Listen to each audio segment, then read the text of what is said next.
नमस्कार दोस्तों, एलिमेंट्रीज क्लासेस में आपका स्वागत है। तो जैसे कि आप स्क्रीन पर देख सकते हैं, आज हम पढ़ने वाले हैं MAC protocol in wireless communication.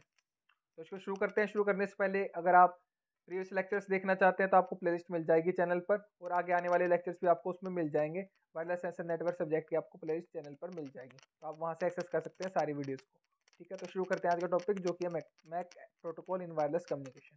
ठीक है, तो मैक की फुल फॉर्म क्या, अपनी मीडियम एक्सेस कंट्रोल।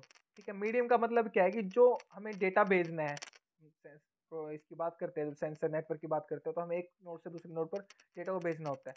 तो उस डेटा को भेजने के लिए हमें मीडियम रास्ते की तो जरूरत होती है ना, कि उस डेटा को किस मीडियम से भेजेंगे। तो उस मीडियम का एक्सेस जो होता है, उसका कंट्रोल होता है, वो मैक प्रोटोकॉल होता है अपना। मैक प्रोटोकॉल का मतलब ही क्या होता है, सेट ऑफ रूल्स। कुछ सेट ऑफ रूल्स हैं जो हमें बताते हैं कि किस प्रकार से हम मीडिया को एक्सेस कर सकते हैं।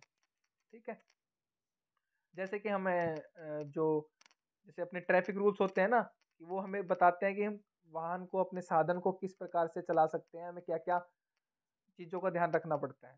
ठीक है, तो इसी प्रकार से अपने ये प्रोटोकॉल्स होते हैं जो मीडियम है जो हमारा डेटा को ट्रांसमिट करते समय, उसको कैसे एक्सेस करना है, उसके कंट्रोल को बताते हैं। ठीक है, तो इन मोस्ट नेटवर्क्स, ज़्यादातर नेटवर्क्स में multiple nodes share a communication medium. तो बहुत सारी जो नोड्स होती हैं वो एक कम्युनिकेशन के रास्ते को चूज करती हैं, शेयर करती हैं, एक दूसरे के साथ साझा करती हैं for a transmitting their data packets, वो अपने अपने डेटा पैकेट्स को भेजने के लिए।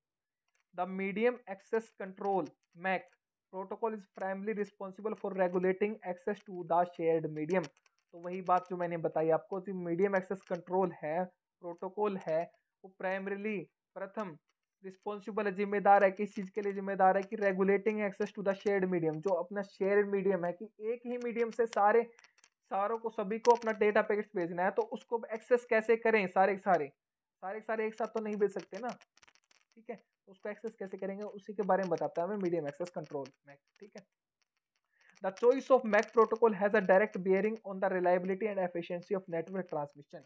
तो जो चॉइस है, चुनाव जो करते हैं हम अपने मैक प्रोटोकॉल का, वो डायरेक्ट इफेक्ट करता है रिलायबिलिटी, जो अपना सिस्टम है उसकी रिलायबिलिटी पर इफेक्ट करता है, उसका भरोसेमंद कितना रहेगा वो उस पर डिपेंड करता है, उसकी एफिशिएंसी पर डिपेंड करता है ट्रांसमिशन की। ठीक है, तो इसी में ये पॉइंट अपना थर्ड वाले पॉइंट के अंदर ही सब पॉइंट है।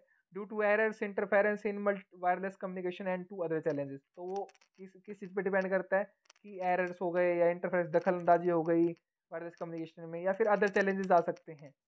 ठीक है, तो उस हिसाब से हम चॉइस करते हैं अपने मैक प्रोटोकॉल की। फोर्थ पॉइंट क्या अपना, energy efficiency also affects the design of MAC protocol. तो जो एनर्जी, ऊर्जा ऊर्जा एनर्जी को हिंदी में ऊर्जा बोलते हैं। ठीक है, तो पता ही था वैसे, तो आपको मैंने बताने की जरूरत नहीं थी। एनर्जी एफिशिएंसी क्या अपनी ऑल्सो इफेक्ट्स, वो उस पर प्रभाव डालती है डिजाइन ऑफ मैक प्रोटोकॉल। जो मैक प्रोटोकॉल है उसके डिजाइन पर एनर्जी एफिशिएंसी भी अपना प्रभाव डालती है।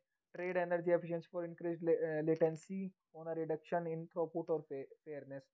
तो इंक्रीज लेटेंसी, जो बढ़ी हुई देरी है, या रिडक्शन इन थ्रूपुट है, कि आउटपुट हमें कितना अच्छा मिल रहा है, कितना फेयर मिल रहा है, हमारा डेटा जो हमें चाहिए था वो मिल रहा है, नहीं मिल रहा, कोई लॉस तो नहीं मिल रहा। तो वो सब डिपेंड करता है, उसके हिसाब से मैक प्रोटोकॉल का डिज़ाइन करते हैं।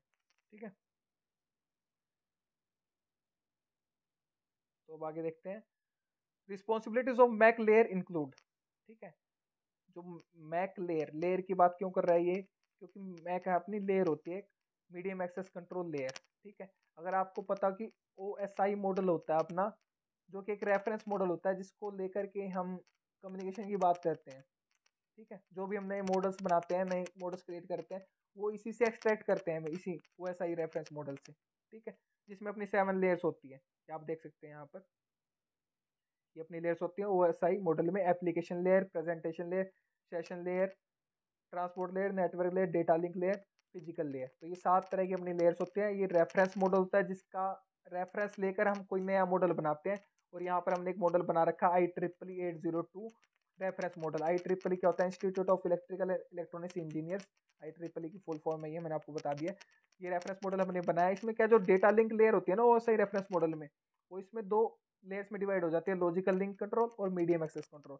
मीडियम एक्सेस कंट्रोल की हम बात कर रहे हैं, तो वही लेयर है जिसकी हम बात कर रहे हैं। ठीक है, और फिजिकल लेयर, तो इसमें 2 लेयर होती है अपनी, डेटा लिंक लेयर जिसको लॉजिकल लिंक कंट्रोल और मीडियम एक्सेस कंट्रोल में डिवाइड करते हैं, और फिजिकल लेयर। तो ये अपनी IEEE 802 रेफरेंस मॉडल में होती है, ठीक है। ओके, तो अब देख लेते हैं कि इस मैक लेयर की रिस्पॉन्सिबिलिटीज क्या होती हैं, जिम्मेदारियां क्या होती हैं। तो पहली जिम्मेदारी क्या है, decide when a node access a shared medium. तो ये डिसाइड करते हैं कि कब कौन सी नोड को मीडियम को एक्सेस करना है, ठीक है। तो ये कौन डिसाइड करता है, अपनी मैक लेयर की रिस्पॉन्सिबिलिटी होती है। तो resolve any potential conflicts between competing nodes. तो मान लीजिए कोई दो नोड्स हैं, उनके बीच में कोई कॉन्फ्लिक्ट हो जाता है, कोई विवाद हो जाता है, कोई झगड़ा हो जाता है, ठीक है। तो उसको रिजोल्व करने का काम भी कौन करता है, मैक लेयर ही, ठीक है। Correct communication errors occurring at the physical layer. अब जो फिजिकल लेयर है, अगर उस पर कोई एरर आ रहा है तो उसको करेक्ट करने का काम कौन करता है, मैक लेयर, ठीक है। Perform other activities such as framing, addressing, flow control. तो ये भी कुछ एक्टिविटीज हैं जो कि हमारी मैक लेयर करती है, जैसे फ्रेमिंग करती है, एड्रेसिंग करती है, फ्लो कंट्रोल, अपना डेटा कैसे फ्लो हो रहा है, तो सब ये मैक लेयर करती है। तो second layer of the OSI reference model, data link layer, जो मैंने आपको बताई, और the IEEE 802 reference model which divides the data link layer into logical link control and medium access control, जो मैंने आपको यहाँ पर बताया था, ठीक है। ये दो दो चीज़ों में डिवाइड कर दिया, लॉजिकल लिंक कंट्रोल और मीडियम एक्सेस कंट्रोल में, ठीक है। तो ये अपनी मैक लेयर थी जो बताती है कि हमें मीडियम एक्सेस कंट्रोल कैसे होगा, ठीक है।